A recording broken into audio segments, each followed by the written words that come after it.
Sheikh, Motoring Middle East, and today we are looking at the Chevrolet Trax. What is the Chevrolet Trax? Well, if you're familiar with Opels, it's the same thing as an Opel Mocha, and it's essentially a Sonic version SUV'd up, if you like.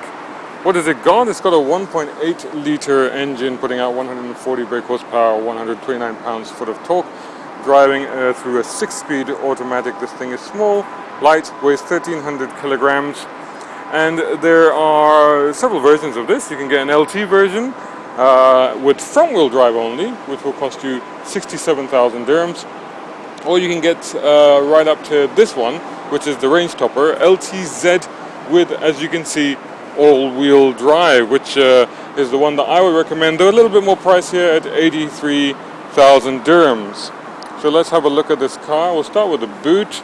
I'll have to unlock it first, and as you may notice from the key, this thing does have remote start. How about that, huh? You can open the boot from here. Pretty decent boot space. Split folding rear seats, as you can see. A little compartment underneath here for all the spare wheel stuff and all that sort of thing. And a little compartment there as well. It's quite handy. Some hooks, they're always quite useful. And a little box there as well, so that's quite useful. Close this, have a look at the back of the car. Decent enough room on the back. The one advantage of this car is that it's quite tall, so I don't know if you can see, but legroom is pretty good in here, and headroom of course is excellent. And even for me at 6 foot tall, this is actually very comfortable. We also get a little armrest with a couple of cup holders in here, and a third headrest, which is always quite handy. So let's get into the front of the car.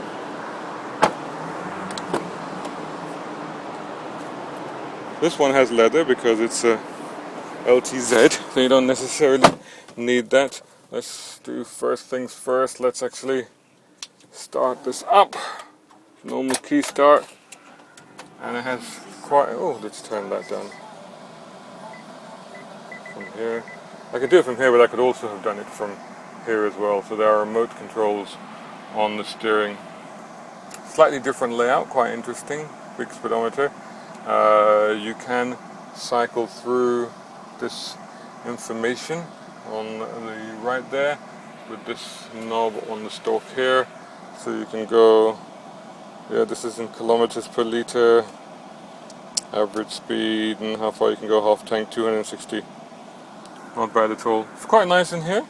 All pretty much kitted out. It's got the Chevy MyLink system, which is very handy. All the things, you can watch movies on there as well. It doesn't have sat-nav on this particular model, but it's got pretty much everything else you need. Easy to Bluetooth and all the rest of it.